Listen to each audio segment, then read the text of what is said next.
നിങ്ങൾക്ക് പുറത്തുനിന്ന് ഓർഡറുകളൊന്നും കിട്ടാറില്ലേ? അല്ലെങ്കിൽ നിങ്ങളുടെ കയ്യിൽ ആരും തയ്ക്കാനായിട്ട് കൊണ്ടുതരാറില്ലേ? നിങ്ങൾ നിങ്ങളുടെ വീട്ടിലുള്ള ആൾക്കാരുടെയും കുട്ടികളുടെയും മാത്രം തയ്ച്ചുകൊണ്ടിരിക്കുന്ന ആൾക്കാരാണോ നിങ്ങൾ? അങ്ങനെ ടെൻഷൻ അടിച്ചിരിക്കുന്നവരാരെങ്കിലും ഉണ്ടെങ്കിൽ അവർക്കുള്ളതാണ് കേട്ടോ ഈ വീഡിയോ.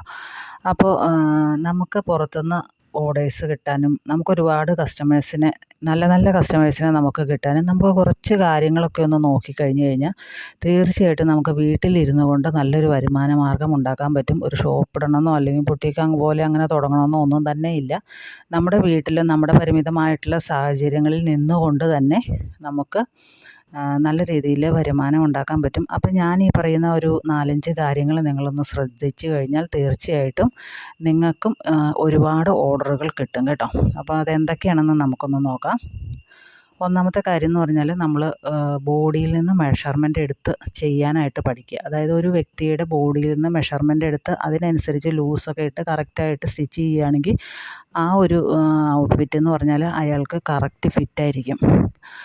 ചിലർ കൊണ്ടുവരുന്നത് കാണാറില്ലേ, അതായത് നമുക്ക് അളവ് ബ്ലൗസൊക്കെ കൊണ്ട് തരുമല്ലോ, ഇതുപോലെ ചെയ്താൽ മതി, അല്ലെങ്കിൽ ഇതിനേക്കാൾ കുറച്ചുകൂടെ വണ്ണം കൂട്ടി ചെയ്താൽ മതി, കുറച്ച് ചെയ്താൽ മതി, അങ്ങനെ 100 കാര്യങ്ങൾ പറഞ്ഞിട്ട് പോകും. പക്ഷേ അതൊന്നും നമ്മൾ ഒരു പക്ഷേ ഓർത്തിരിക്കുന്നൊന്നും വരില്ല. അത് വേറൊരാൾ സ്റ്റിച്ച് ചെയ്ത ഒരു സാധനമാണ്. ആ സാധനം വെച്ചിട്ട് നമ്മൾ ചെയ്യുമ്പോൾ അതുപോലെ തന്നെ വരണമെന്നില്ല. അപ്പോൾ എന്തുകൊണ്ടും നല്ലത് നമ്മൾ ബോഡിയിൽ നിന്നും മെഷർമെൻ്റ് എടുത്തിട്ട് ചെയ്യുക തന്നെയാണ്. അപ്പോൾ അങ്ങനെ ചെയ്യാനായിട്ട് നിങ്ങൾ പരമാവധി ശ്രദ്ധിക്കുക. ഒരാളെ കാണുമ്പോൾ അയാൾക്ക് ഏകദേശം എത്ര അളവുണ്ടായിരിക്കും എന്ന് നമ്മുടെ മനസ്സിലൊരു ഊഹം ഉണ്ടായിരിക്കണം. അങ്ങനെ ആ ഒരു ഇതിലേക്ക് എത്തിക്കഴിഞ്ഞാൽ നമ്മൾ വിജയിച്ചു എന്ന് വേണം പറയാനായിട്ട്. അപ്പോൾ ബോഡി മെഷർമെൻ്റ് എടുത്ത് ചെയ്യുക എന്നുള്ളതാണ് ഒന്നാമത്തെ കാര്യം.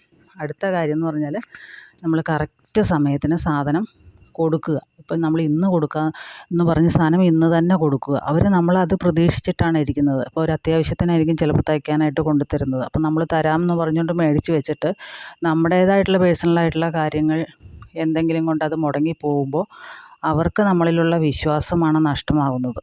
അപ്പോൾ അത് നമ്മൾ അനുവദിച്ച് കൊടുക്കരുത്.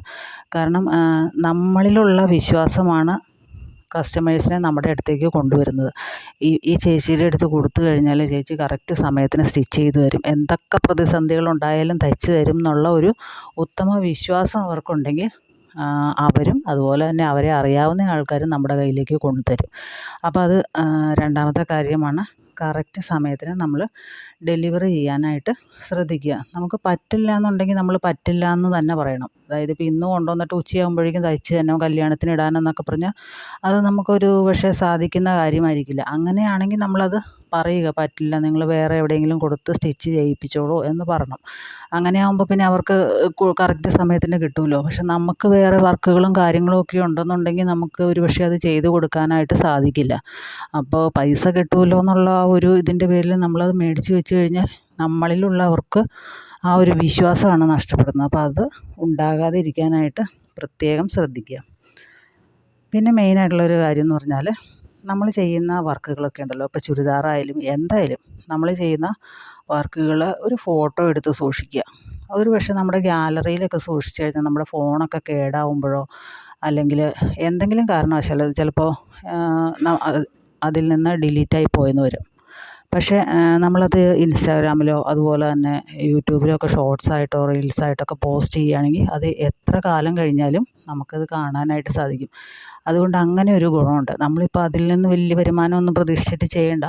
നമ്മൾ ഇൻസ്റ്റാഗ്രാമിലൊരു പേജ് തുടങ്ങിയിട്ട് അതിൽ നമ്മുടെ ഫോട്ടോസ് ചെറിയ റീൽസായിട്ടോ ഒക്കെ ഒന്ന് പോസ്റ്റ് ചെയ്ത് നോക്കുക. അപ്പോൾ എത്ര പേര് കാണുന്നുണ്ട്, അതിൻ്റെ ആ ഒരു പുരോഗതിയൊക്കെ നമുക്ക് അറിയാനും പറ്റും. അതുപോലെ തന്നെ ആ ഫോട്ടോ അവിടെ കിടക്കുകയും ചെയ്യും. അപ്പോൾ നമ്മുടെ കസ്റ്റമേഴ്സ് വന്നിട്ട് റെഫറൻസ് പിക്ചർ നല്ലതൊക്കെ ഉണ്ടോ എന്നൊക്കെ ചോദിക്കുകയാണെങ്കിൽ ഇത് എങ്ങനെ ചെയ്യാൻ പറ്റും എന്നൊക്കെ ചോദിക്കുമ്പോൾ നമുക്കിതൊക്കെ ഞാൻ ചെയ്ത വർക്കുകളാണെന്ന് പറഞ്ഞ് നമുക്ക് ഇതൊക്കെ കാണിച്ചു കൊടുക്കാനായിട്ട് സാധിക്കും. അപ്പോൾ അതിന് വേണ്ടിയിട്ട് എങ്കിലും നമ്മളിതുപോലെ ഒരു അക്കൗണ്ട് തുടങ്ങി സൂക്ഷിച്ച് വെക്കുക. ഫോണിൽ സൂക്ഷിച്ച് വെച്ചാൽ എങ്ങനെയായാലും ഇത് കുറേ കാലം കഴിയുമ്പോൾ നമ്മുടെ കയ്യിൽ നിന്ന് നഷ്ടപ്പെടും.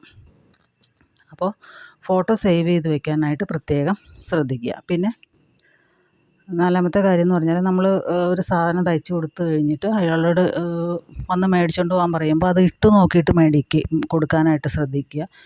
ഇട്ട് നോക്കി പെർഫെക്റ്റാണ്, അയാൾക്ക് 100% ഓക്കെ ആണെങ്കിൽ മാത്രമേ ആ സാധനം കൊടുത്തു വിടാവുള്ളൂ. അല്ലാണ്ട് ഇത് മതി, ഇത് കൊള്ളാം എന്നും പറഞ്ഞുകൊണ്ട് നമ്മളങ്ങനെ കൊടുത്തു വിടരുത്.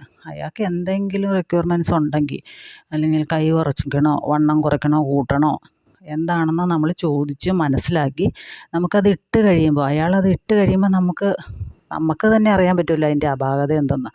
അപ്പോൾ ചോദിക്കണം, ഇന്നത് ഇതുപോലെ ചെയ്ത് കഴിഞ്ഞാൽ ഓക്കെ ആണോ, ഇങ്ങനെ ചെയ്യട്ടെ എന്ന് ചോദിച്ചു കഴിയുമ്പോൾ അവർക്ക് ഓക്കെ ആണെന്നുണ്ടെങ്കിൽ നമ്മളത് ചെയ്ത് കൊടുക്കും. അല്ലെങ്കിൽ അവരുടെ ഇഷ്ടം അനുസരിച്ച് അതിനെന്തെങ്കിലും മാറ്റങ്ങളൊക്കെ വരുത്തണമെങ്കിൽ നമുക്കത് ചെയ്ത് കൊടുക്കാവുന്നതേ ഉള്ളൂ. നേരെ മറിച്ച് അവരത് വീട്ടിൽ കൊണ്ടുപോയി ഇടാം എന്നും പറഞ്ഞുകൊണ്ട് പോയി കഴിഞ്ഞ് കഴിയുമ്പോൾ പോണ വഴിക്കും തിരിച്ച് അതുകൊണ്ട് വന്ന വഴിക്കും എന്തെങ്കിലും മിസ്റ്റേക്കുകൾ കാണുമല്ലോ. തിരിച്ച് വന്ന വഴിക്ക് ആരെങ്കിലും കണ്ടാൽ അവർ തയ്ച്ചത് ഇങ്ങനെയായി, കുളമായി എന്നൊക്കെ പറയും. അപ്പം നമ്മുടെ ആ ഒരു ഇമേജ് നഷ്ടപ്പെടാനായിട്ട് സാധിക്കും. അപ്പോൾ അതുകൊണ്ട് മാക്സിമം നമ്മൾ ഒരു ഔട്ട്ഫിറ്റ് തയ്ച്ചു കൊടുക്കുമ്പോൾ അത് അവിടെ നിന്ന് തന്നെ ഇടിയിപ്പിച്ച് അതിൻ്റെ അപാകതകൾ എന്തെങ്കിലും ഉണ്ടെങ്കിൽ അതൊന്ന് തിരുത്തി കൊടുക്കാനായിട്ട് ശ്രദ്ധിക്കുക. നമ്മളൊരു ചുരിദാറാണെങ്കിൽ ചുരിദാർ തയ്ക്കുമ്പോൾ മാക്സിമം നമ്മളതിൻ്റെ അളവുകൾ ഒരു 1, 2, 3 പ്രാവശ്യം ചെക്ക് ചെയ്തിട്ട് മാത്രമേ കൊടുക്കാവുള്ളൂ. അല്ലെങ്കിൽ നമ്മൾ തയ്ച്ച് കഴിയുമ്പോൾ ചിലപ്പോൾ ചെറിയ വേരിയേഷൻസൊക്കെ വരും. അപ്പോൾ അങ്ങനെ ഉണ്ടെങ്കിൽ അത് അഴിച്ച് കറക്റ്റാക്കിയിട്ട് മാത്രമേ കൊടുക്കാവുള്ളൂ. അത് മെയിനായിട്ടുള്ളൊരു കാര്യമാണ്. പിന്നെ ഒരു കാര്യം എന്ന് പറഞ്ഞാൽ, ചിലപ്പോൾ കസ്റ്റമർ ഇട്ട് നോക്കിയിട്ട് അവർക്ക് ഇഷ്ടപ്പെട്ടില്ലായിരിക്കാം. എന്തെങ്കിലും മിസ്റ്റേക്ക് ഉണ്ടെങ്കിൽ, നമ്മുടെ ഭാഗത്തായാലും എന്തെങ്കിലും ചെറിയ മിസ്റ്റേക്ക് ഉണ്ടെങ്കിൽ അവർ ഒരുപക്ഷെ ഷൗട്ട് ചെയ്യുമായിരിക്കും, ദേഷ്യപ്പെട്ടൊക്കെ പറയും. കാരണം അവരുടെ തുണിയല്ല, കാശ് കൊടുത്ത് മേടിച്ച സാധനം കൊള്ളില്ല എന്നൊക്കെ പറയുമ്പോൾ അവർക്ക് ഒരു വിഷമം തോന്നും. അത് സ്വാഭാവികമാണ്. നമ്മൾ അവരെ പറഞ്ഞിട്ട് കാര്യമില്ല. ഇതിപ്പോൾ നമ്മുടേതായാലും ഒരു സാധനം തയ്ക്കാനായിട്ട് കൊടുത്തു കഴിയുമ്പോൾ എന്തെങ്കിലും മിസ്റ്റേക്ക് പറ്റിക്കഴിഞ്ഞാൽ നമുക്ക് ദേഷ്യം വരുമല്ലോ. അത് തന്നെ അവർക്കും സംഭവിക്കുന്നുള്ളൂ. അപ്പോൾ അങ്ങനെ എന്തെങ്കിലും കൊണ്ടുവരികയാണെങ്കിൽ, ഇനിയിപ്പോൾ അവരെന്തെങ്കിലും പറയുകയാണെങ്കിൽ തന്നെ നമ്മൾ ഒരിക്കലും നമ്മുടെ ഭാഗം ന്യായീകരിക്കരുത്. കാരണം അവർക്ക് നമ്മളിലുള്ള ആ വിശ്വാസം നഷ്ടപ്പെടും. നമ്മുടെ ഭാഗം ന്യായീകരിക്കരുത്. അവരുടെ എന്ത് മിസ്റ്റേക്കാണ് അതിൽ കണ്ടതെന്ന് ചോദിച്ചാൽ നമുക്കത് പരിഹരിച്ച് കൊടുക്കാൻ പറ്റുന്ന മിസ്റ്റേക്കാണെങ്കിൽ തീർച്ചയായിട്ടും അത് പരിഹരിച്ച് കൊടുക്കുക. വളരെ ശാന്തമായിട്ട് കേൾക്കാനായിട്ട് ശ്രദ്ധിക്കുക കേട്ടോ. അവർ ഷൗട്ട് ചെയ്യുമ്പോൾ നമ്മളും അതിനൊപ്പം ഷൗട്ട് ചെയ്ത് കഴിഞ്ഞാൽ പിന്നെ അതൊരു ഭയങ്കര ബഹളമാവില്ലേ. അപ്പോൾ അങ്ങനെ ചെയ്യാതിരിക്കുക. അവരുടെ ഭാഗത്തെ ന്യായം നമ്മൾ മനസ്സിലാക്കി നമ്മളത് പരിഹരിച്ചു കൊടുക്കുക. അതാണ് നമ്മൾ ചെയ്യേണ്ട കാര്യം. നമ്മൾ ഒരു കസ്റ്റമറിനെ നമ്മൾ വെറുതെ വെറുപ്പിക്കരുത്, അതുപോലെ തന്നെ ഇല്ലാണ്ടാക്കുകയും ചെയ്യരുത്. അപ്പോൾ അതൊക്കെ മെയിനായിട്ടുള്ള കാര്യങ്ങൾ പറഞ്ഞാൽ അതൊക്കെ ഒന്ന് ശ്രദ്ധിക്കുക. പിന്നെ കൂടുതലും നമ്മുടെ വീട്ടിൽ ചെറിയ കുട്ടികളൊക്കെ ഉണ്ടെങ്കിൽ അവർക്ക് നമ്മുടെ പഴയ തുണികളോ അങ്ങനെ എന്തെങ്കിലുമൊക്കെ വെച്ചിട്ട് ചെറിയ ചെറിയ ഡ്രസ്സുകളൊക്കെ സ്റ്റിച്ച് ചെയ്ത് കൊടുക്കുക. പുതിയ പുതിയ മോഡലുകളൊക്കെ ഇറങ്ങുമ്പോൾ നമ്മളതൊക്കെ ചെയ്ത് കൊടുക്കുക. അങ്ങനെ ചെയ്ത് കൊടുക്കുമ്പോൾ അത് മറ്റുള്ളവർ കാണുകയും അവർക്കത് ഇഷ്ടപ്പെടുകയും അപ്പോൾ നമുക്ക് ധാരാളം ഓർഡേഴ്സ് കിട്ടാൻ സാധ്യതയുണ്ട്. നിങ്ങളിപ്പോൾ വലിയ കട തുടങ്ങണമെന്നോ അല്ലെങ്കിൽ ബൊട്ടിക്ക് തുടങ്ങണമെന്നോ അങ്ങനെയൊന്നുമില്ല. നമുക്ക് വീട്ടിലിരുന്നായാലും ഒരു മെഷീൻ ഉണ്ടെങ്കിൽ തീർച്ചയായിട്ടും നമുക്ക് അത്യാവശ്യം നന്നായിട്ട് സ്റ്റിച്ച് ചെയ്യാൻ അറിയാമെങ്കിൽ ഒരു നല്ല വരുമാനം നേടാനായിട്ട് സ്റ്റിച്ചിങ് എന്ന് പറയുന്ന ഒരു നല്ല മാർഗ്ഗമാണ്. ഒരിക്കലും അതൊരു നഷ്ടമാവില്ല. പഠിച്ചത് കൊണ്ട് നഷ്ടം എന്നുള്ള രീതിയിൽ പറയാനായിട്ട് പറ്റില്ല. ലാഭം തന്നെയാണ് എപ്പോഴും. 100% ഞാനത് ഉറപ്പ് തരുന്നു. പിന്നെ ഒരു കാര്യം എന്ന് പറഞ്ഞാൽ, നമ്മളെപ്പോഴും അപ്ഡേറ്റ് ആയിരിക്കുക. നമ്മൾ പഴഞ്ചൻ കാലത്തെ ആ ഒരു ഫാഷനും കാര്യങ്ങളും ഒക്കെ വെച്ചിട്ട് നമ്മളിരിക്കരുത്.